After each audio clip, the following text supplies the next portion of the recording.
लोग स्टार्ट करेंगे electric field electrostatic का लेक्चर नंबर 6। लास्ट लेक्चर में हम लोगों ने पॉइंट ऑब्जेक्ट पर इलेक्ट्रिक फील्ड की स्ट्रेंथ निकाली थी और उससे रिलेटेड कुछ मैकेनिक्स की प्रॉब्लम भी करी थी, एडवांस लेवल की कुछ प्रॉब्लम्स की थी। इस लेक्चर में हम लोग देखेंगे कि पॉइंट ऑब्जेक्ट अगर ना हो, कोई अगर एक्सटेंडेड ऑब्जेक्ट हो, कोई बॉडी हो, तो उसकी वजह से इलेक्ट्रिक फील्ड कैसे कैलकुलेट किया जाता है, उसकी स्ट्रेंथ कैसे निकाली जाती है। ठीक है, तो स्टार्ट करते हैं। तो सबसे पहले इस लेक्चर में अपन लोग केवल एक रॉड के बारे में पढ़ेंगे जो यूनिफॉर्मली लीनियर चार्ज रॉड होगी, उसकी वजह से हम लोग कैसे इलेक्ट्रिक फील्ड की स्ट्रेंथ कैलकुलेट करेंगे। ठीक है, चलो ध्यान देते बेटा। तो next is electric field strength. Electric field strength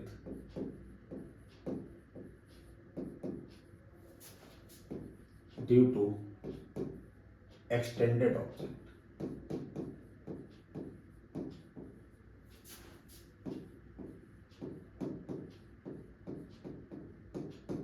electric field strength due to extended object. ठीक है बेटा, तो एक्सटेंडेड ऑब्जेक्ट की वजह से इलेक्ट्रिक फील्ड क्या होगा ये समझते हैं। ध्यान दो, जैसे मैंने मान लिया कि ये कोई अपने पास में बॉडी है, ये कोई बॉडी है पूरी,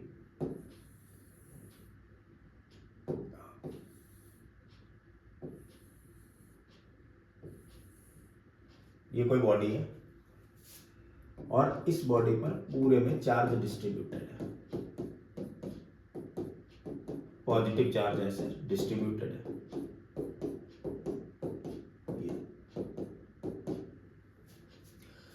इस बॉडी पर बेटा चार्ज डिस्ट्रीब्यूटेड है, तो इस बॉडी की वजह से यहां पर कोई पॉइंट है P, इस पॉइंट पर हमें इसकी वजह से इलेक्ट्रिक फील्ड कैलकुलेट करना है। तो अगर अपन लोग देखेंगे इलेक्ट्रिक फील्ड इस पर कैलकुलेट करना है, तो यहाँ पर यहाँ से यहाँ तक की डिस्टेंस कुछ कम है तो इलेक्ट्रिक फील्ड ज़्यादा होगा, इधर कोई चार्ज होगा उसकी वजह से इलेक्ट्रिक फील्ड थोड़ा सा कम होगा, और इस तरफ कोई चार्ज होगा उसकी वजह से इलेक्ट्रिक फील्ड तो कुछ और होगा, क्योंकि इलेक्ट्रिक फील्ड तो वेक्टर क्वांटिटी है, यानी कि डायरेक्शन के साथ भी ऐड करना पड़ जाएगा। तो फिर हम लोग क्या करें, तो फिर बेटा ऐसे में जब कहीं पर कोई पूरी बॉडी है उसमें कॉन्टिन्यूस रेगुलर कोई चार्ज ऐसे डिस्ट्रीब्यूटेड है यूनिफॉर्मली या नॉन यूनिफॉर्मली भी डिस्ट्रीब्यूटेड हो, तो हम लोग एक काम किया करते हैं, कोई एक पोर्शन मान लेते हैं बॉडी का, ये एक छोटा सा मैंने एक पोर्शन ले लिया बॉडी का, एक एलिमेंटल पार्ट ले लिया इसका बॉडी का, जिसका चार्ज है बेटा DQ। अब इस चार्ज की वजह से मैंने इस पॉइंट पर इलेक्ट्रिक फील्ड देखा, उसकी तो डायरेक्शन इधर होगी अगर ये पॉजिटिव चार्ज है, ये DE हो गया, DE वेक्टर। यहां से यहां तक की जो डिस्टेंस थी मैंने लेट कर ली, ये x है, मैंने लेट कर ली ये वाली डिस्टेंस बेटा कितनी है, x है। तो इलेक्ट्रिक फील्ड क्या होना चाहिए, तो इलेक्ट्रिक फील्ड का तो फॉर्मूला पता था बेटा, लेकिन वेक्टर फॉर्म में लिखेंगे। वेक्टर फॉर्म में इसलिए लिखेंगे, यहाँ पर मैग्नीट्यूड से काम ही नहीं चलेगा भाई, इसकी वजह से मैग्नीट्यूड निकाल दिया, यहाँ पर एक मैग्नीट्यूड निकाल दिया, यहाँ पर एक मैग्नीट्यूड निकाल दिया, इंटीग्रेट कर दिया, क्यू केवल ऐड हो गया। तो इलेक्ट्रिक फील्ड इसकी वजह से निकालो, इसकी डायरेक्शन इधर होगी, इसकी वजह से इधर होगी, तो मुझे तो इंटीग्रेशन अगर करना है तो वेक्टर सम करना पड़ेगा। ठीक है, तो वेक्टर सम करने के लिए क्या काम करते हैं, वेक्टर में ही, वेक्टर फॉर्म में ही इलेक्ट्रिक फील्ड को लिखेंगे। तो कैसे लिखेंगे, DE इक्वल टू आ जाएगा अपने पास में 1/4 पाई एप्सिलॉन नॉट, ये वाला चार्ज यानी DQ, अपॉन में यहां से यहां तक की डिस्टेंस का स्क्वायर लिखूं। मेरे बच्चे कहेंगे नहीं सर स्क्वायर नहीं लिखो, वेक्टर फॉर्म में तो क्यूब लिखा करते, तो यहां पर आ जाएगा x³ और साथ में x वेक्टर, क्योंकि ये जो x वेक्टर है यही इलेक्ट्रिक फील्ड की डायरेक्शन है। तो इस तरीके से लिख देंगे, यानी अब टोटल अगर मुझे कैलकुलेट करना है कि इसकी वजह से इस पॉइंट पर इलेक्ट्रिक फील्ड स्ट्रेंथ आई कितनी, तो इसको इंटीग्रेट कर देंगे। So integration of DE vector equal to आ गया अपने पास में 1/4 pi epsilon naught DQ upon में x³ x वेक्टर इंटीग्रेशन। इस तरीके से कोई भी कॉन्टिन्यूअस बॉडी होगी, कोई एक्सटेंडेड ऑब्जेक्ट होगा, उसकी वजह से किसी पॉइंट पर अपन लोग इलेक्ट्रिक फील्ड फाइंड आउट कर लेते हैं। ठीक है, तो अब बेटा अलग अलग हम लोग एक्सटेंडेड ऑब्जेक्ट लेकर के चलते हैं, उनकी वजह से इलेक्ट्रिक फील्ड हमें कैलकुलेट करना है।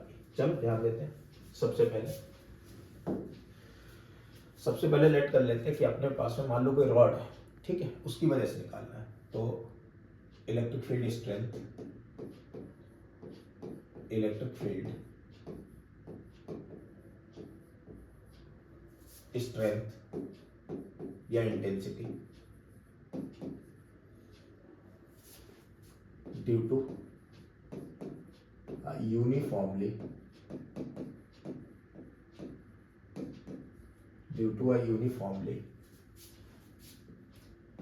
finite charged rod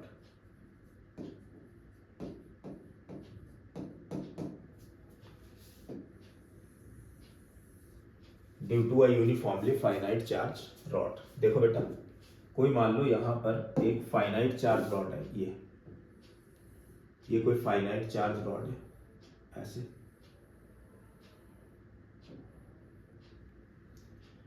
और इस पर चार्ज है बेटा पॉजिटिव, डिस्ट्रीब्यूटेड है पूरे पर, ऐसे कोई पॉजिटिव चार्ज इस पर डिस्ट्रीब्यूटेड है। इस चार्ज रॉड की वजह से मुझे इस पॉइंट पर इलेक्ट्रिक फील्ड फाइंड आउट करना है।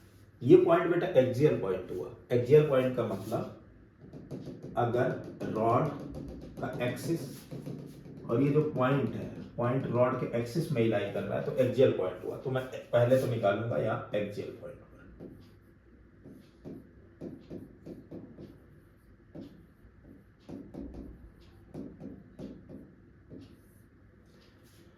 तो एक्सियल पॉइंट पर बेटा कितना होगा ये कैलकुलेट करते हैं, ध्यान देना। फाइनाइट रॉड है तो इसकी लेंथ से मैंने कह दी L है, और इस पर यूनिफॉर्मली चार्ज डिस्ट्रीब्यूटेड है Q चार्ज डिस्ट्रीब्यूटेड है। या मैं ये कह दूं कि इसकी charge density lambda, if lambda is the linear charge density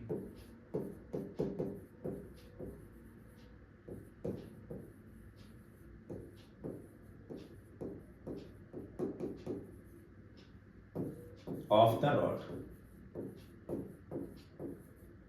lambda जो है बेटा वो रॉड की लीनियर चार्ज डेंसिटी है, यानी कि अगर अपन लोग लैम्डा को डिफाइन करें लीनियर चार्ज डेंसिटी, तो लैम्डा होगा चार्ज पर यूनिट लेंथ। इसकी लेंथ है L, तो ये हो गया भाई पूरे पर चार्ज अगर Q लेट कर रहा है तो लैम्डा तो होना चाहिए चार्ज पर यूनिट लेंथ। चलो कोई दिक्कत नहीं। अब बेटा दिक्कत ये आई इसमें, अगर मुझे यहाँ पर इलेक्ट्रिक फील्ड फाइंड आउट करना है तो इस वाले चार्ज की वजह से अगर मैं निकालूं, ध्यान दो बेटा, अगर मैं इस वाले चार्ज की वजह से यहाँ पर एक कोई छोटा चार्ज ले लूं, भाई कूलॉम्स लॉ या इलेक्ट्रिक फील्ड हम तब लगा सकते हैं जब अपने पास में छोटा सा चार्ज हो, पॉइंट चार्ज पूरे में नहीं डिस्ट्रीब्यूटेड हो।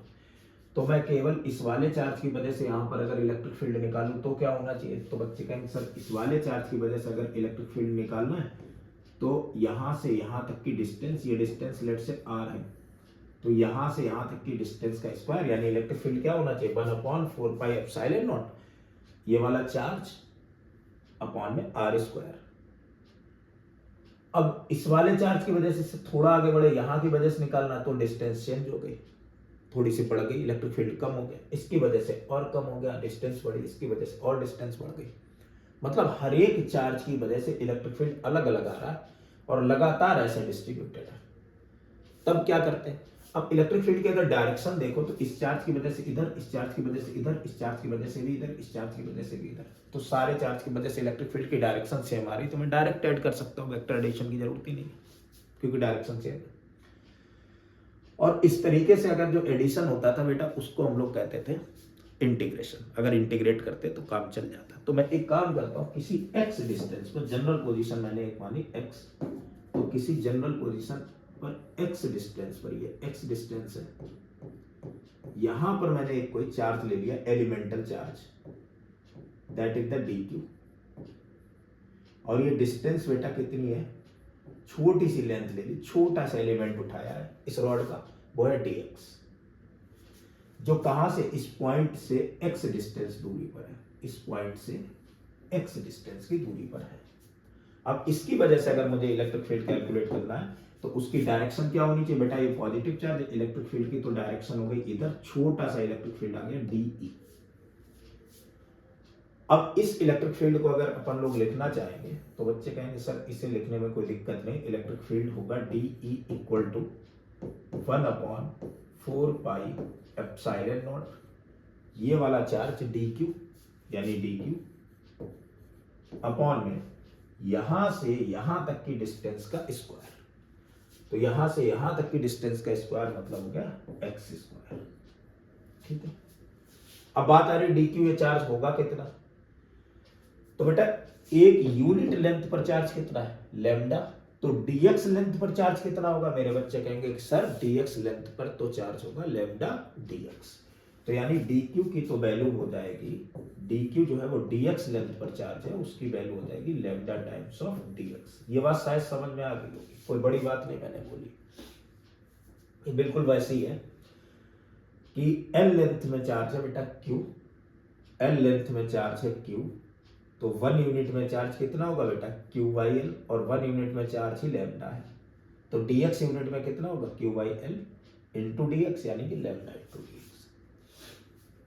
मतलब 5th 6th 7th में पढ़ते हुए चले आ रहे थे इस टाइप की चीजें कि अगर 10 रुपए के मिल रहे हैं 5 के लिए तो 3 रुपए के कितने मिलेंगे। तो कैसे निकालते थे बेटा? 10 रुपए के मिले 1 रुपए का निकाला, पहले डिवाइड किया, फिर मल्टीप्लाई 3 से कर दिया, यूनिटरी मेथड, बस वही है। तो यहाँ d की वैल्यू आ गई 1/4 pi epsilon naught D Q by X square. So D equal to आ गया अपने पास में 1/4 pi epsilon naught D Q. इस डी क्यू की जगह बेटा क्या लिखेंगे? डी क्यू की जगह तो अपन को पता है क्या लिखेंगे? Lambda times of d x upon में एक्स स्क्वायर, ये लिख दिया। अब इंटीग्रेट कर देते हैं, तो इंटीग्रेट इसे करेंगे यानी इंटीग्रेशन ऑफ डी। इधर देखो ये 1/4 पाई एप्सिलॉन नॉट, ये सारे टर्म कांस्टेंट है, इधर इंटीग्रेट भाई लैम्डा भी कांस्टेंट है, बाहर निकाल दूंगा। तो ये आ जाएगा अपने पास में कितना बेटा? डी इक्वल टू डी का इंटीग्रेशन बेटा कितना हो गया? ई हो गया 1/4 पाई एप्सिलॉन नॉट साथ में लैम्डा, और integration of dx upon x square. बच्चे अच्छे से जानते हैं 1/x स्क्वायर का तो इंटीग्रेशन होता है माइनस का 1/x। अब समस्या पता है क्या आ रही? लिमिट की। तो बेटा लिमिट क्या होनी चाहिए, ध्यान देना। पहले जब चार्ज यहां पर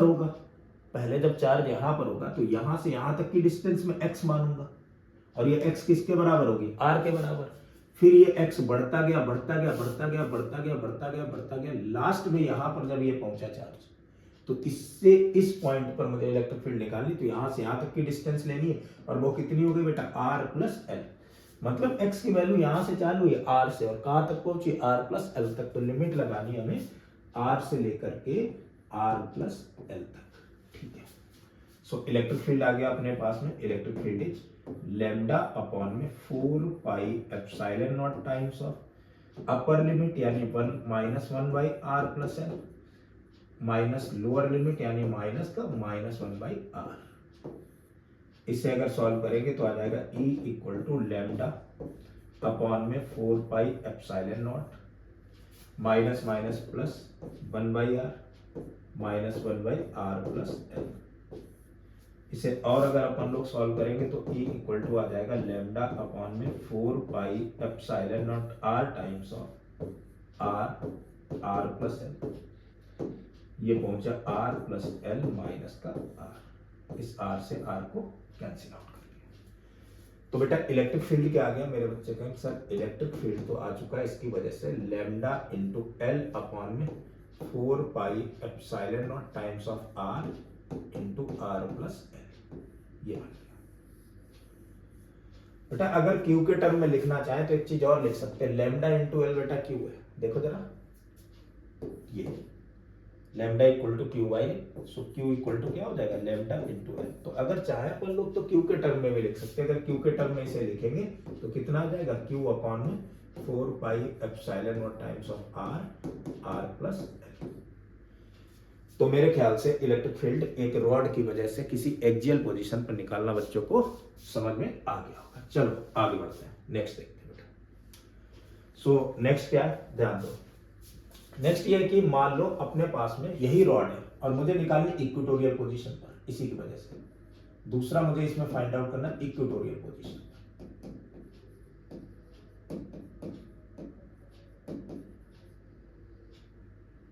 एट इक्वेटोरियल। तो मैंने एक रॉड बना ली ऐसे, ये रॉड है ग्रीन सी, ये रही रॉड, इस रॉड की लेंथ वाला एल लेंथ की रॉड है। इक्वेटोरियल पोजीशन का मतलब हो गया इसके बीचों बीच से यहां पर मैंने एक बाइसेक्टर ड्रॉ किया, इस पर कोई पॉइंट है पी, इस पॉइंट पर मुझे इलेक्ट्रिक फील्ड फाइंड आउट करना। रॉड मैंने ले ली ए बी, जिसमें यहां पर पॉजिटिव चार्ज है,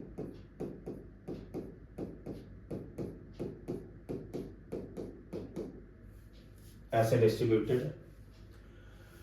अब मुझे अगर इलेक्ट्रिक फील्ड फाइंड आउट करना है इसकी वजह से, तो मैंने क्या किया, इधर एक चार्ज ले लिया छोटा सा।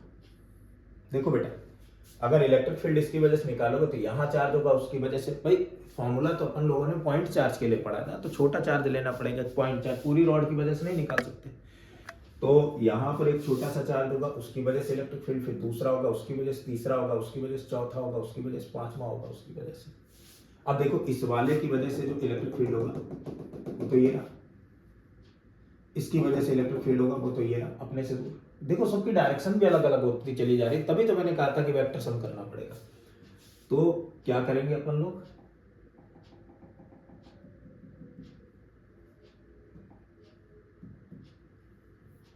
इन सबकी डायरेक्शन भी अलग होती जा रही, ठीक है।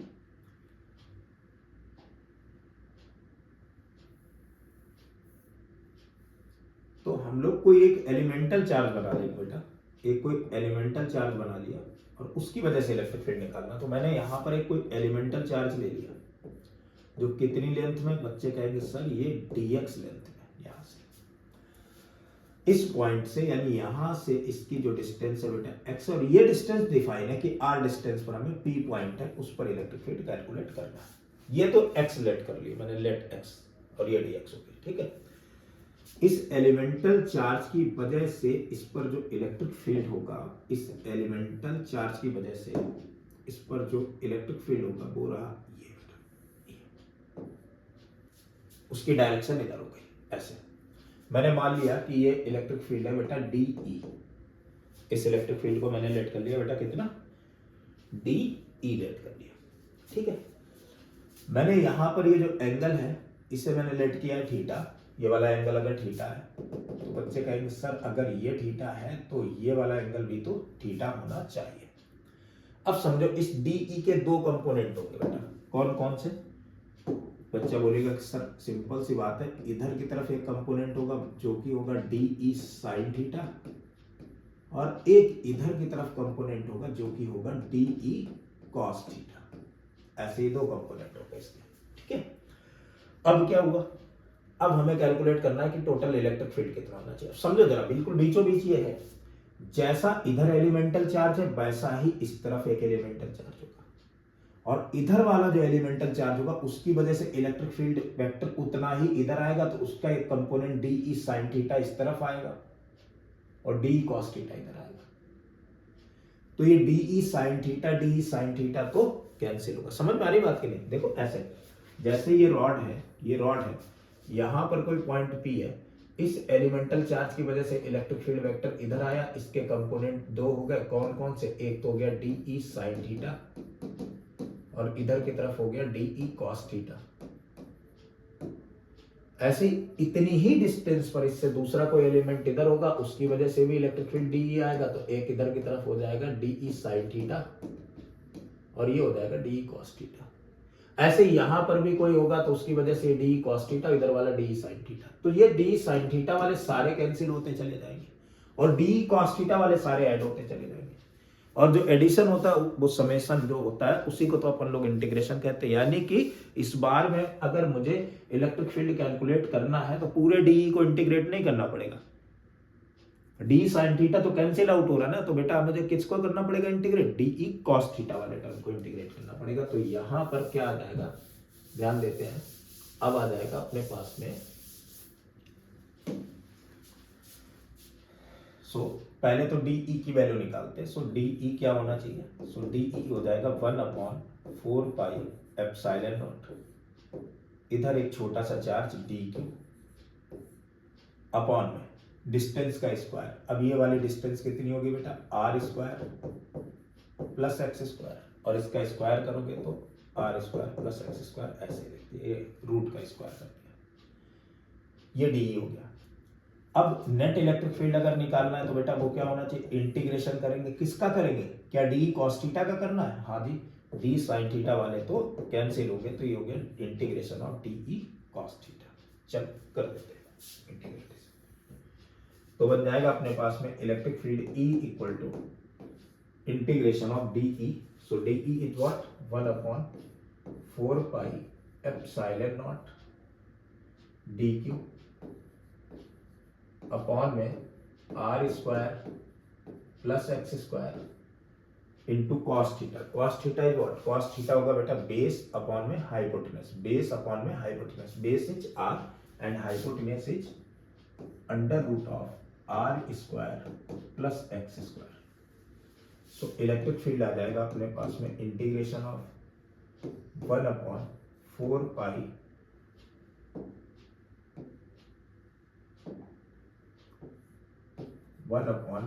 पाई epsilon naught R times of D Q upon में are square plus x square की पावर 3/2, ये बन गया। यहां तक कोई दिक्कत नहीं है। चलो अब क्या करें यार, अब एक चीज और ध्यान देते हैं कि लिमिट कहां से कहां तक लगाई जाए। तो यार x की लिमिट अगर लगाने पर आए तब तो मुझे लगानी x की इधर से इधर वैल्यू बेटा प्लस L/2 एक लेते हैं, दूसरी क्या लेंगे माइनस L/2, तो माइनस L/2 से प्लस L/2 लगा दो अगर x की लिमिट लगानी। लेकिन इसका इंटीग्रेशन इस तरीके से नहीं हो सकता, तो एक टर्म देखते हैं, ध्यान दो, इसको तो मैं इक्वेशन 1 मान लेता हूं, बाद में यहां पर यूज करूंगा।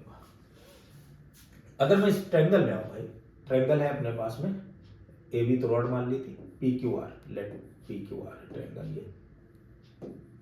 अगर मैं इस ट्रायंगल PQR में आऊं तो ट्रायंगल PQR में देखो क्या होगा, ध्यान देते बेटा, in triangle PQR, so triangle PQR में होना चाहिए अपने पास में tan थीटा इक्वल टू बेटा यहाँ पर कितना होगा, tan थीटा होगा परपेंडिकुलर अपॉन में बेस, परपेंडिकुलर x और बेस क्या है r, तो tan थीटा इक्वल टू आ गया x/r, so x equal to आ गया r tan थीटा। अगर मैं इसे थीटा के रेस्पेक्ट में डिफरेंशिएट कर दूं तो dx over d theta equal to r tan theta का हो जाएगा secant square theta, so dx की वैल्यू आ गई r secant square theta d theta, ये तो आ गया dx। ये वैल्यू मैं उठा के आ रखा हूं तो आ जाएगा electric field E equal to 1/4 pi epsilon naught constant है बाहर, R बाहर, इंटीग्रेशन ऑफ dq। अब भाई dq की बात कर लेते हैं, अगर इसकी चार्ज पर यूनिट लेंथ लैम्डा थी तो dq की जगह बेटा क्या लिख रहे थे हम लोग, लैम्डा इंटू dx, तो लैम्डा तो बाहर, इसकी जगह लिख दिया dx अपॉन में are square plus x square की पावर 3/2। तो बेटा r की जगह क्या लिखोगे, वो आर स्क्वायर तो ठीक है, एक्स स्क्वायर की जगह लिखोगे r tan थीटा, तो यहां पर हो जाएगा r स्क्वायर प्लस एक्स की जगह लिखोगे r square tan square theta की पावर 3/2, ये बन गया था, ठीक है, कोई दिक्कत नहीं है। सो नेक्स्ट आ जाएगा अपने पास में E equal to lambda r upon में 4 पाई एप्सिलॉन नॉट, ये रहा अपने पास में dx, इधर से मैंने r स्क्वायर अगर कॉमन लिया बेटा तो 1/2 कैंसिल, यहाँ बचेगा r³ और ये हो जाएगा 1 प्लस tan स्क्वायर थीटा की पावर 3/2।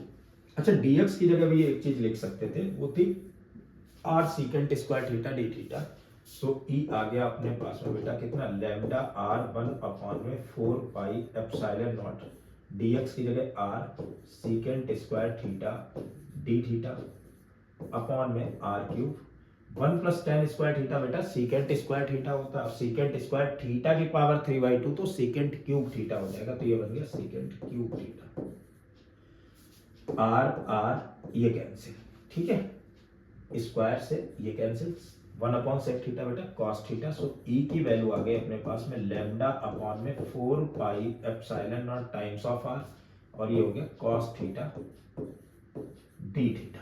ठीक है, लिमिट भी चेंज कर लेते हैं। देखो बेटा लिमिट कहां से कहां तक होगी, समझो जरा। अगर मैं देखो यहां पर लिमिट की बात करूं तो इधर है बेटा -L/2 लेंथ और इधर कितनी है +L/2। चलो मैं cos थीटा के टर्म में इंटीग्रेट से करेगा, कोई दिक्कत नहीं, ध्यान देना बेटा जरा। अब क्या काम करता हूं, अब हो जाएगा अपने पास में, इसे अगर कैलकुलेट करें सो इलेक्ट्रिक फील्ड आ जाएगा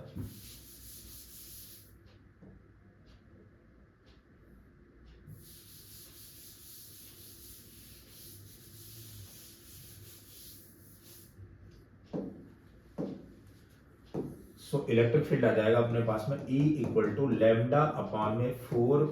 λ/4πε0 times of r cos theta का इंटीग्रेशन। तो बच्चे कहेंगे सर ये तो sin थीटा होता था,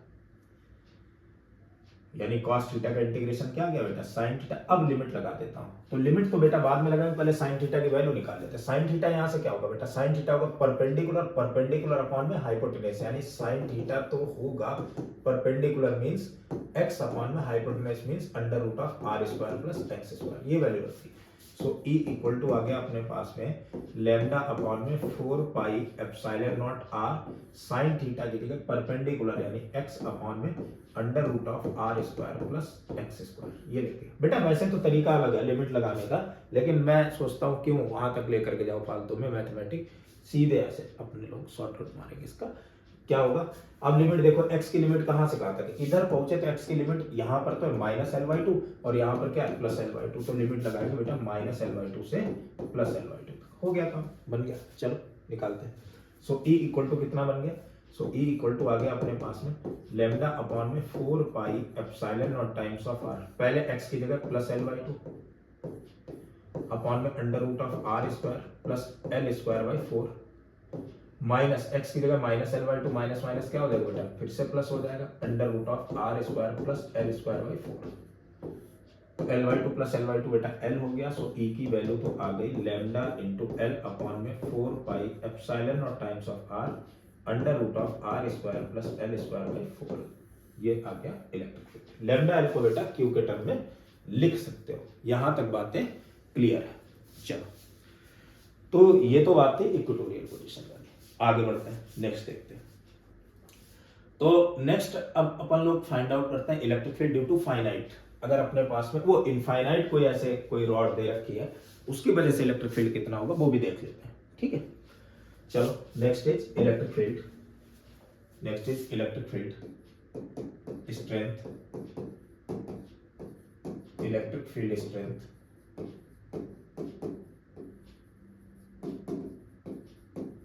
due to infinite rod। कोई इनफाइनाइट लेंथ की रॉड है उसकी वजह से इलेक्ट्रिक फील्ड कितना आएगा ये ध्यान देते हैं। मान लो ये कोई इनफाइनाइट लेंथ की रॉड है, क्या बच्चे इतना छोटी बना दी इनफाइनाइट लेंथ कैसे बेटा, ये मान लेते हैं बस। ठीक है, तो मान लिया इनफाइनाइट लेंथ की कोई रॉड है और इस पर कोई चार्ज डिस्ट्रीब्यूटेड है, पॉजिटिव चार्ज ऐसे डिस्ट्रीब्यूटेड है पूरी रॉड पर, और इसके किसी पॉइंट पर मुझे इलेक्ट्रिक फील्ड फाइंड आउट करना है। ठीक है, किसी भी पॉइंट पर मैंने लेट से यहां पर मुझे इलेक्ट्रिक फील्ड फाइंड आउट करना है, यहां पर ये कोई पॉइंट है जो इससे r डिस्टेंस पर है। इनफाइनाइट लेंथ जब होती है तब तो यही मानते बिल्कुल वैसी थी जैसी सिमेट्री है, सिमेट्री ही मान करके चला करते। ठीक है, तो कोई दिक्कत वाली बात नहीं है, और नहीं है तो बेटा समस्या तो अब आनी ही नहीं है। अगर इसकी चार्ज डेंसिटी बेटा लैम्डा है तो ये मैंने लेंथ मान ली dx और इससे ये डिस्टेंस मैंने लेट कर ली बेटा कितनी x है, ये एंगल मैंने लेट कर लिया थीटा, तो इधर भी एंगल कितना होगा बेटा थीटा, और इस तरफ बन जाएगा DE, तो इस तरफ इसका कंपोनेंट बनेगा DE cos थीटा और इधर की तरफ इसका कंपोनेंट बन जाएगा DE sin थीटा। ऐसे इधर भी एक बनेगा DE cos थीटा और DE sin थीटा, ये दोनों कंपोनेंट बन जाएंगे इसके। ठीक है, अब क्या काम करेंगे ध्यान देना। अब अगर अपन लोग को इसमें इलेक्ट्रिक फील्ड फाइंड आउट करना है यानी DE की वैल्यू निकाले, तो देखो DE sin थीटा वाले तो अगेन ऐसे कैंसिल होते हैं, बिल्कुल वही तो केस है यार, सिमेट्री तो बनी जा करके। तो DE cos थीटा वाले तो वो DE cos थीटा वाले ऐड होंगे, DE sin थीटा वाले सारे कैंसिल होंगे। तो यानी जो नेट इलेक्ट्रिक फील्ड आएगा बच्चा, वो नेट इलेक्ट्रिक फील्ड कितना आना चाहिए, नेट इलेक्ट्रिक फील्ड आ जाएगा इसका integration of D E cos theta. और मेरे ख्याल से ये वाली चीज मैं बता चुका था कि इसका इंटीग्रेशन क्या होगा, इसका इंटीग्रेशन अपन लोग निकाल चुके थे लास्ट में। देखो एक बार मैं और बता दे रहा हूँ, कोई दिक्कत नहीं, तो रिवाइज हो जाएगा। तो E इक्वल टू थोड़ा सा जल्दी बताऊंगा, तो डी ई की वैल्यू तो बेटा पता होगी कितनी लगाएंगे हम लोग, r square plus x square ये वैल्यू हो गई। तो डी की वैल्यू हो जाएगी 1/4 पाई एप्सिलॉन नॉट, यहाँ पर चार्ज पर यूनिट लेंथ यानी लैम्डा डी एक्स अपॉन में are square plus x square, and cos theta की जगह क्या लिखा था, बेस अपॉन में हाइपोटेन्यूज मींस आर अपॉन में under root of are square plus x square. ये सारी बातें क्लियर, ठीक है, यहाँ तक बात कोई दिक्कत नहीं। अब देखो, सो ई की वैल्यू कितनी आ जाएगी, सो ई आ जाएगा अपने पास में E equal to 1/4 pi epsilon naught, constant बाहर हो गया, लैम्डा बाहर, आर बाहर, और यहाँ पर बचेगा integration of d x upon में are square plus x square की पावर 3/2। फिर से अगेन बेटा टेन थीटा इक्वल टू यहाँ पर क्या होगा बेटा, एक्स वाई आर, अभी पहले बताया मैंने। सो एक्स की वैल्यू क्या हो जाएगी, आर टेन थीटा, तो इसका डिफरेंशिएशन करेंगे तो dx इक्वल टू क्या आ जाता था, r secant square theta d theta. ये सारी बातें क्लियर थी। तो ठीक है, x की जगह आर टेन थीटा रख देंगे, तो जब ये वैल्यू उठा के पुट करेंगे तो e की वैल्यू आ जाएगी बेटा 1/4 pi epsilon naught lambda into r, और ये बन गया dx की जगह r secant square theta d theta upon में are square plus x square की जगह लिखेंगे r square tan square theta की पावर 3/2। ये तो गया, तो आर स्क्वायर तो बाहर कॉमन ले जाएंगे, 1 प्लस टेन स्क्वायर थीटा क्या हो जाएगा, सीकेंट स्क्वायर थीटा। तो ई की वैल्यू तो आ जाएगी लैम्डा इंटू आर अपॉन में 4 पाई एप्सिलॉन नॉट, आर तो बाहर आ गया, ये हो गया secant square theta d theta upon में आ जाएगा ये r cube, 1 plus tan square theta को सीकेंट स्क्वायर थीटा कहते हैं, और उसका क्यूब क्या हो जाता है, तो बेटा सीकेंट क्यूब थीटा। ये कैंसिल, ये टर्म और ये टर्म कैंसिल, यहाँ पर सीकेंट थीटा केवल बचेगा, और इसे मैंने लिख दिया तो बेटा कॉस थीटा। तो पी की वैल्यू आ गई थी लैम्डा अपॉन में 4 pi epsilon naught times of ये आर, और ये बन गया कॉस थीटा डी थीटा, इसका इंटीग्रेशन आ गया तो बेटा साइन थीटा। और साइन थीटा को लिखने का मैंने तरीका बताया था, कितना था, लैम्डा अपॉन में 4 pi epsilon naught r, sine theta यहाँ से लिखा था बेटा क्या था, परपेंडिकुलर अपॉन हाइपोटेन्यूज, यानी x अपॉन में under root of are square plus x square. ये वाली बातें सारी की सारी वही है जो इससे पिछले उसमें करते हुए चले आए लेक्चर में, इससे पहले वाला जो पॉइंट मैंने किया था, यहां तक बिल्कुल वही है, डिक्टो डेटा वही, बस लिमिट चेंज कर देंगे। उधर जो लिमिट ली थी मैंने वो -L/2 से +L/2 ली थी, यहां पर लिमिट वो नहीं होगी, क्योंकि ये फाइनाइट लेंथ थोड़ी नहीं, ये तो इनफाइनाइट लेंथ है, तो इसकी लिमिट बेटा कहां से, -इनफाइनाइट से लेकर के +इनफाइनाइट तक x की वैल्यू लेंगे। तो लिमिट केवल चेंज करनी, -इनफाइनाइट से +इनफाइनाइट तक कर दो भाई, कोई दिक्कत नहीं। तो अब क्या आ जाएगा, ध्यान देते हैं, तो यहां पर आ जाएगा, अगर मैंने लिमिट चेंज कर दी, बाकी सारी चीजें वही रही, तो एक बार x की जगह रखेंगे +इनफाइनाइट, एंड अगेन x की जगह बेटा क्या रखेंगे, -इनफाइनाइट।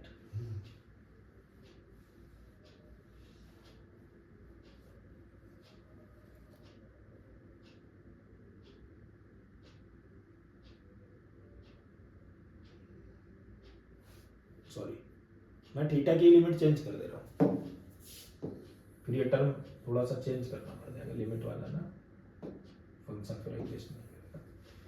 यहां पर बेटा देखो, x की जगह -इनफाइनाइट रखो, x की जगह -इनफाइनाइट रखो, tan थीटा क्या होता है, जब x की जगह -इनफाइनाइट होगा तो थीटा आ जाएगा बेटा -π/2, tan थीटा π/2 पर ही तो होती है वैल्यू, -π/2 पर ही, और x की जगह +इनफाइनाइट रखोगे तब थीटा की तो वैल्यू आ जाएगी +π/2, बस वैल्यू चेंज कर दो, कोई दिक्कत नहीं। तो यहाँ पर अपन लोग वैल्यू चेंज कर देते हैं, यहाँ पर लिमिट लगा देते हैं -π/2 से लेकर के +π/2, चलो लगा देते हैं, sin π/2 माइनस sin -π/2, बेटा sin π/2 की वैल्यू अच्छे से पता है क्या होती है, 1 माइनस माइनस का कितना हो जाएगा 2 हो जाएगा। तो ई की वैल्यू आ गई अपने पास में। सो ई इक्वल टू हो गया 2 लैम्डा अपॉन में 4 पाई एप्सिलॉन नॉट आर। 2 से 2 कैंसिल। सो ई आ गया अपने पास में लैम्डा अपॉन में 2 पाई एप्सिलॉन नॉट आर। ये किसी इनफाइनाइट लेंथ की रॉड की वजह से इलेक्ट्रिक फील्ड होता है। ठीक है, चलो अब ध्यान देते हैं। नेक्स्ट है अपने पास में, अगर मुझे इलेक्ट्रिक फील्ड कैलकुलेट करना है कि अगर कोई सेमी इनफाइनाइट रॉड है उसकी वजह से इलेक्ट्रिक फील्ड कितना आएगा, तो electric field, next is electric field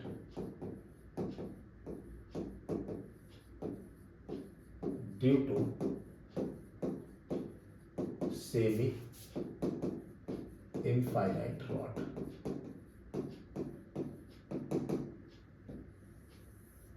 किसी सेमी इनफाइनाइट रॉड की वजह से इलेक्ट्रिक फील्ड कितना होगा, कैलकुलेट करते हैं। ध्यान देना, मान लो ये कोई सेमी इनफाइनाइट रॉड है, ऐसे ये रही सेमी इनफाइनाइट रॉड का मतलब हो गया कि कोई पॉइंट यहां पर होगा, उस पर इलेक्ट्रिक फील्ड फाइंड आउट करना है, और ये वाला एंड तो इंफिनिटी तक जाना है। ऐसे अब इस एंड पर अगर इलेक्ट्रिक फील्ड निकालना है बेटा, मैंने इधर पर कोई एलिमेंटल लेंथ ले ली जिस पर चार्ज है dq और लेंथ है dx। यहां से यहां तक की डिस्टेंस कितनी है बेटा, x। तो इसकी वजह से इलेक्ट्रिक फील्ड होगा इधर de। ठीक है, ये डिस्टेंस मैंने लेट कर ली, कितनी हो गई r। तो यहां से यहां तक की वैल्यू आ जाएगी under root of r square plus x square. ये एंगल मैंने लेट कर लिया थीटा। अगर ये थीटा है तो ये वाला भी एंगल कितना होगा बेटा, थीटा होगा। तो इसके दो कंपोनेंट बनेंगे, इधर की तरफ बनेगा de cos थीटा, और ये वाला तो कंपोनेंट आ जाएगा वाला de sin थीटा।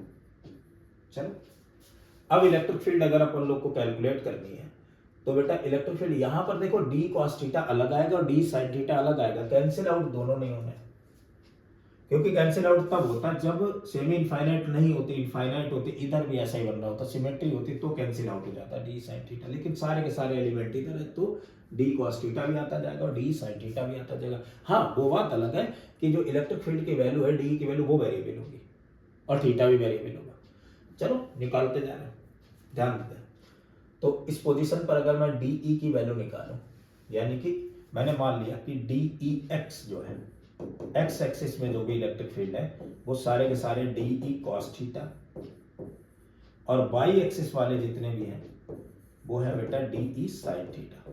बस छोटी सी बात थी, हो गया काम, बन गया।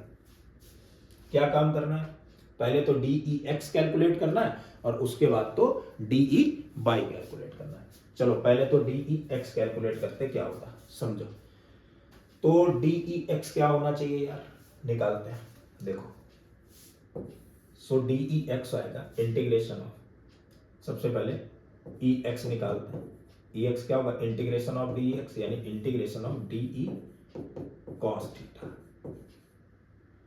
यानी ई एक्स की वैल्यू आ गई बेटा इंटीग्रेशन ऑफ डी ई की वैल्यू क्या होनी चाहिए, इसकी वजह से यहां पर निकालने 1/4 पाई एप्सिलॉन नॉट, छोटा सा चार्ज डी क्यू, और डी क्यू की जगह क्या लिखोगे बेटा, lambda into d x, upon में यहां से यहां तक की डिस्टेंस का square means r square plus x square, and cos theta is what, cos theta होगा बेस अपॉन में हाइपोटेन्यूज, यानी आर अपॉन में under root of are square plus x square. ये बात, और इसे अगर कैलकुलेट करेंगे तो ई एक्स आ जाएगा अपने पास में lambda into r upon 4 pi epsilon naught, ये टर्म बन गया डी एक्स अपॉन में are square plus x square की पावर 3/2।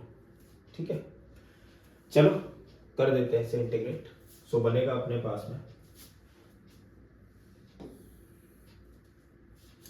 तो यहां पर बन जाएगा electric field at x equal to हो जाएगा लैम्डा इंटू आर अपॉन में 4 pi epsilon naught, r square plus x square की पावर 3/2 लिखा है, तो मैं एक्स की वैल्यू क्या डाल सकता हूं, फिर से वही चीज बेटा, देखो अगेन मैं वही चीज लिखे दे रहा हूं। यहां पर देखना टेन थीटा इक्वल टू क्या होगा, x y r. So x equal to r tan theta and again dx equal to आ जाएगा r secant square theta d theta. Again वही लिख दो, चलो लिख देते हैं। तो ये आ गया E x equal to lambda r 4 pi epsilon naught, d x की जगह लिखा r secant square theta d theta upon r square plus x square, यानी r square plus x square की जगह अगेन लिख दिया बेटा कितना आर टेन थीटा, एक्स की जगह आर टेन थीटा, यानी कि एक्स स्क्वायर की जगह r square tan square theta की पावर 3/2। ठीक है, सो ई एक्स आ गया अपने पास में लैम्डा आर अपॉन में 4 पाई एप्सिलॉन नॉट, ये हो गया r secant square theta upon में यहां से देखो बेटा आर स्क्वायर अगर बाहर कॉमन लोगे तो रूट हट जाएगा और ये पावर आ जाएगी, यानी आर क्यूब बन जाएगा। ऐसे इधर बन गया 1 प्लस टेन स्क्वायर थीटा की पावर 3/2। बार बार ये बात बता रहा हूं, एक आर ये कैंसिल, ये आर बचा। सो आ गया अपने पास में E x and E x is what, E x की वैल्यू आ गई लैम्डा अपॉन में 4 पाई एप्सिलॉन नॉट, ये बन गया secant square theta, sorry D theta हो रहा है, D theta upon 1 plus tan square theta बेटा सीकेंट स्क्वायर थीटा होता है, सीकेंट स्क्वायर थीटा, इसकी पावर है 3/2। तो बेटा स्क्वायर और पावर हाफ ये कैंसिल, क्यूब बचेगा। तो ई एक्स की तो वैल्यू आ जाएगी अपने पास में लैम्डा अपॉन में 4 pi epsilon naught secant square theta d theta upon में secant cube theta integration, square से ये term cancel, 1 upon secant theta क्या हो जाएगा cos theta. So E x आ गया अपने पास में लैम्डा अपॉन में 4 पाई एप्सिलॉन नॉट और ये हो गया cos theta d theta. Cos theta का इंटीग्रेशन बच्चे कहेंगे सर सिंपल सा साइन थीटा होगा, सो कॉस थीटा का इंटीग्रेशन आ जाएगा अपने पास में साइन थीटा, यानी लैम्डा अपॉन में 4 pi epsilon not cos theta का तो हो गया साइन थीटा। बात लिमिट लगाने की है, लिमिट लगा देता हूं, ध्यान देना बेटा। लिमिट क्या होनी चाहिए, मैं x ये डिस्टेंस ले रहा हूं, जब सेमी इनफाइनाइट है तो यहां वाले एलिमेंट के लिए x क्या होगा 0 और आगे बढ़ेंगे तो x कितना हो जाएगा इनफाइनाइट। और जब अगर x 0 होगा तो टेन थीटा भी तो 0 हो गया, नहीं थीटा की वैल्यू 0 हो गई, और x इनफाइनाइट होगा तो टेन थीटा की वैल्यू क्या हो जाएगी पाई/2। तो लिमिट कहां से कहां तक होनी चाहिए, वैसे भी यहां पर अगर देखो इस एंगल को कम करते चले जाओ तो एंगल हो गया 0 और आगे बढ़ते जाओ एंगल कितना हो गया पाई/2। तो थीटा की वैल्यू जो होगी वो 0 से लेकर के कहां तक चलेगी पाई/2 तक। तो आ जाएगा अपने पास में E x equal to lambda upon में 4 पाई एप्सिलॉन नॉट साइन पाई/2 वैल्यू 1 और साइन 0 की वैल्यू 0, यानी कि यहाँ बचा 1 प्लस 0 यानी 1। सो ई एक्स आ गया अपने पास में बेटा कितना लैम्डा अपॉन में 4 पाई एप्सिलॉन नॉट, ये तो हो गया ई एक्स। अब ऐसे ही अपन को कैलकुलेट करना बेटा ई वाई। तो ई वाई देखो क्या है बेटा, ई वाई है डी ई साइन थीटा, चलो उसे भी निकाल लेते हैं। तो नेक्स्ट पेज में देखते हैं इसे। सो ई वाई जो है वो आ जाएगा integration of D E sine theta, d E sine theta, और डी ई व्हाट बच्चे कहेंगे सर डी तो होगा 1 अपॉन 4 pi epsilon naught lambda d x upon में are square plus x square.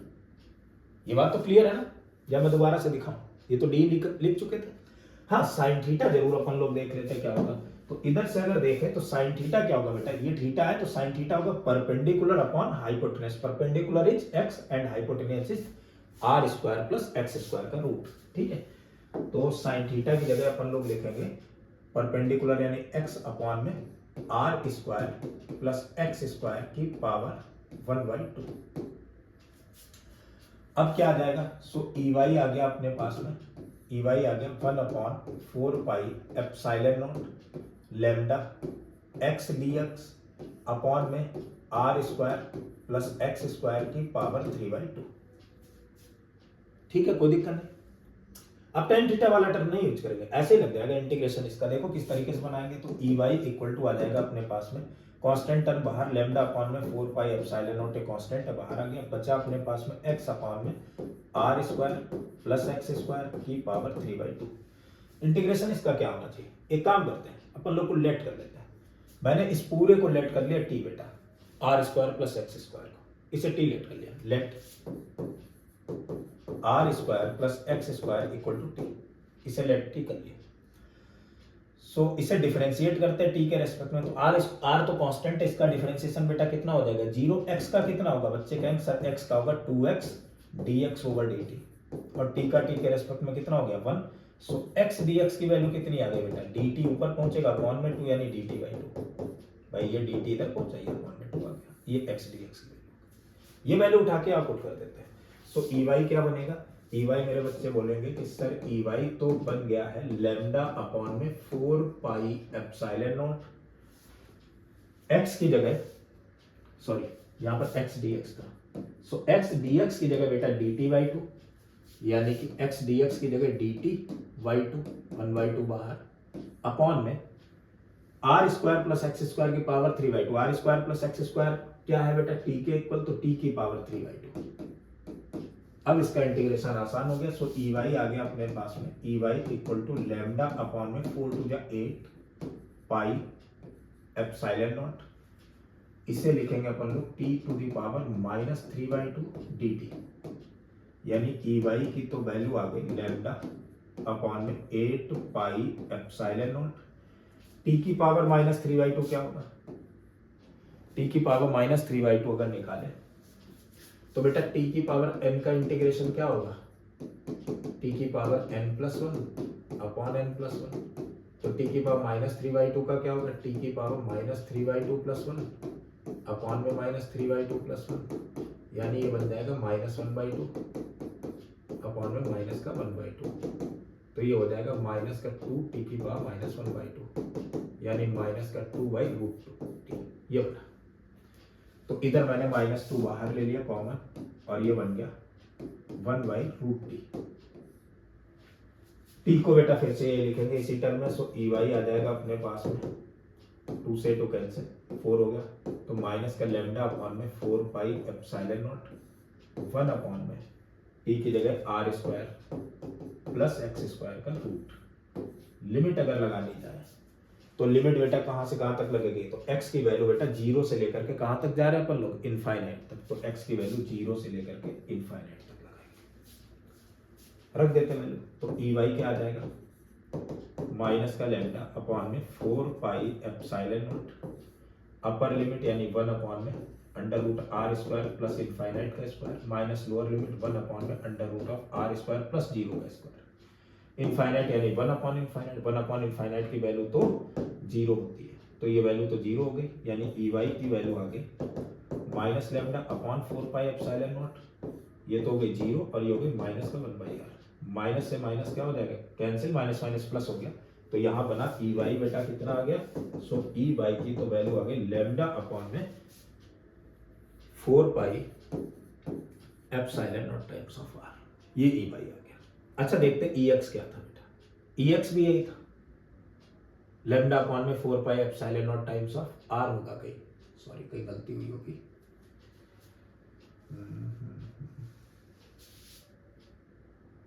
r ही हो जाएगा,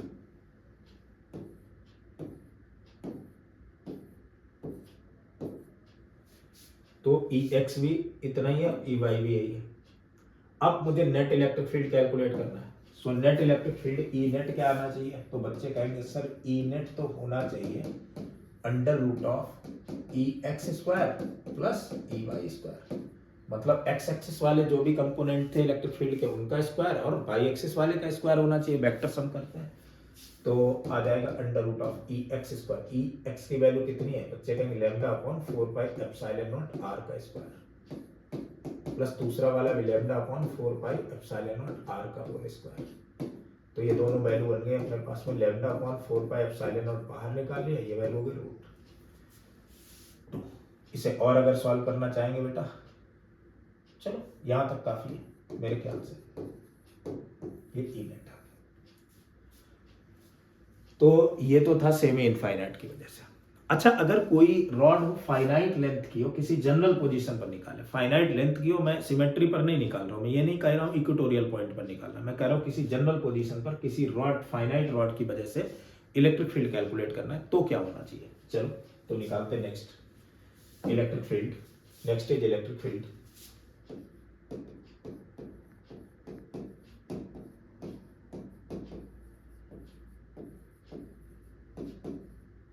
due to a finite rod at any point.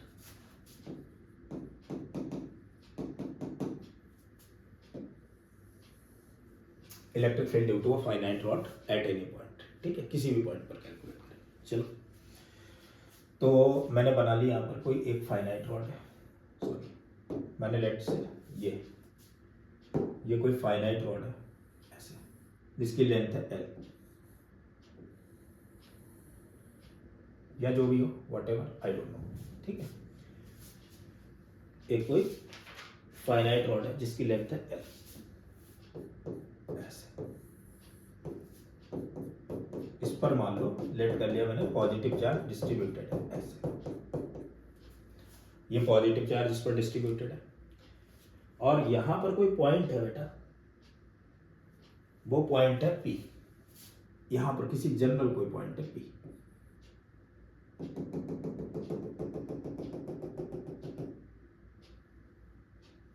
कोई जनरल पॉइंट है पी।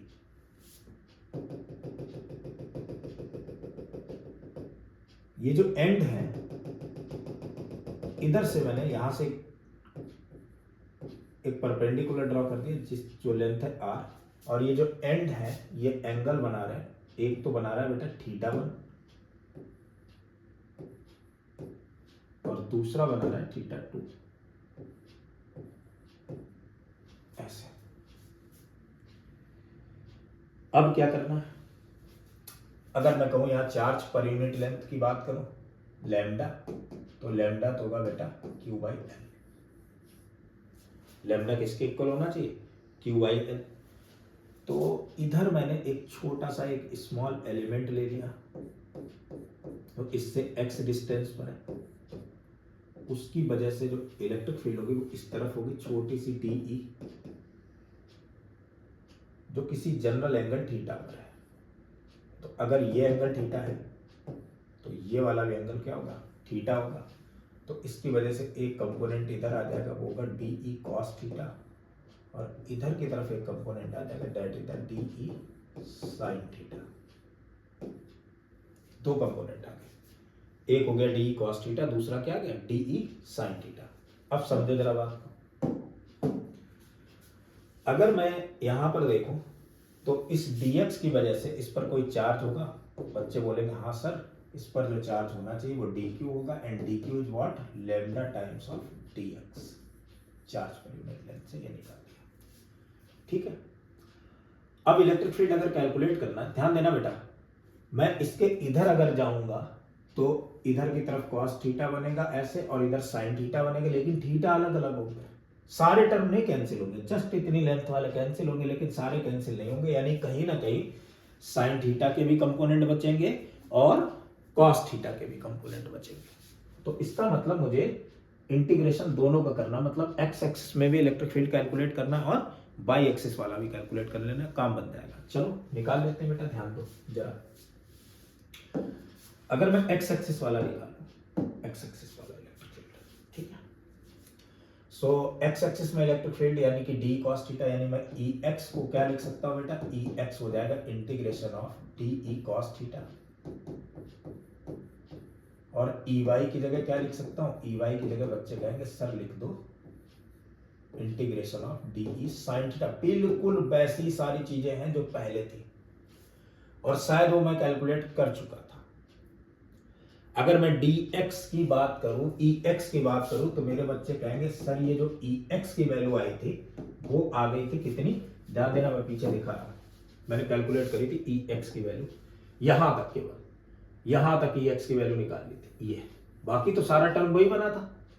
तो ex की वैल्यू आ गई थी lambda upon 4 pi epsilon naught times of r cos theta d theta. ये लिख देता हूं मैं, डायरेक्ट लिख देता हूं, बस लिमिट ही तो चेंज करनी, बाकी सारी चीजें वही है, ठीक है। तो ई एक्स की जगह लैम्डा अपॉन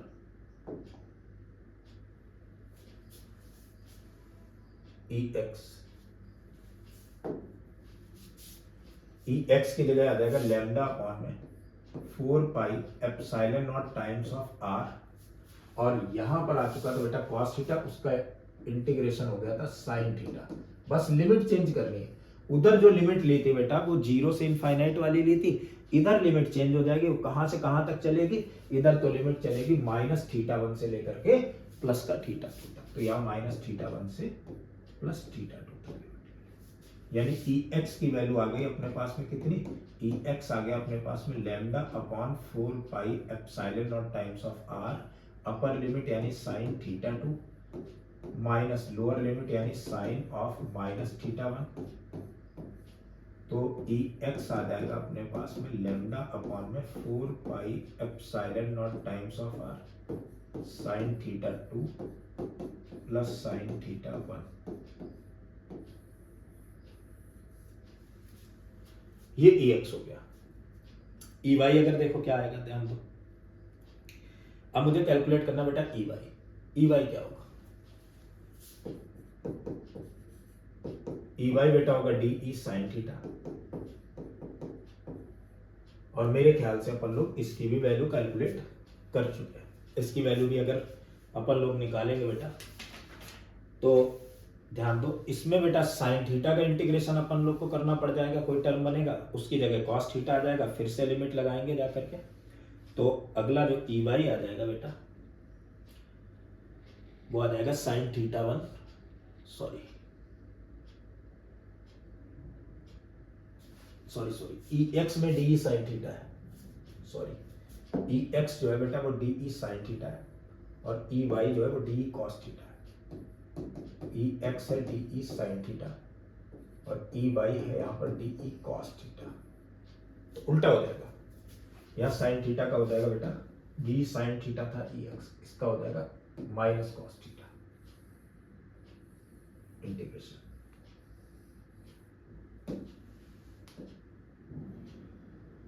यहां पर हो जाएगा माइनस का कॉस थीटा, लिमिट लगाएंगे बेटा थीटा 2 से थीटा 1 माइनस थीटा 1 से थीटा 2, और ये वैल्यू बन जाएगी cos minus theta 2 minus cos theta 1, ये माइनस का कॉस थीटा 1, ये प्लस का कॉस थीटा 2, ये बन गया। ठीक है, कोई दिक्कत नहीं। ऐसे ही ई वाई अगर कैलकुलेट करोगे तो वो आ जाएगा बेटा कितना, डी ई कॉस थीटा, और इसकी वैल्यू भी अपन लोग कैलकुलेट कर चुके थे, और वो आ गई थी अपने पास में lambda upon 4 pi epsilon naught times of r, और इसकी जगह तो आ जाता था बेटा कॉस थीटा का इंटीग्रेशन साइन थीटा, लिमिट लगाएंगे थीटा 1 से थीटा 2 माइनस, तो ये वैल्यू क्या बन जाएगी lambda upon 4 pi epsilon naught times of r sine theta 1 plus sine theta 2। ये कोई जनरल पोजीशन है। अच्छा, जनरल पोजीशन ही बेटा याद रखनी होती, सारी चीजें आ जाती हैं भाई। जनरल पोजीशन पर अगर निकालना है, मान लो इनफाइनाइट के लिए निकालना, तो इनफाइनाइट के लिए बेटा इधर भी थीटा की वैल्यू π/2, इधर भी π/2, तो यहाँ π/2 रखो, यानी π/2 में 1 माइनस 1 कितना हो गया 0। तो x कंपोनेंट था ही नहीं वहां पर, तो y कंपोनेंट ही था। इधर π/2 रखो, कितना हो जाएगा बेटा 1 + 1 2, 2 से कैंसिल, तो lambda upon 2 pi epsilon not. ऐसे सेमी इनफाइनाइट के लिए बनाओगे तो थीटा 1 की जगह क्या लिख दोगे 0, और थीटा 2 की जगह क्या लिख दोगे π/2, कैलकुलेशन हो जाएगी, तो सारी चीजें निकल आएंगी। ठीक है, तो ये जनरल पोजीशन के लिए। अब एक काम करता हूं मैं,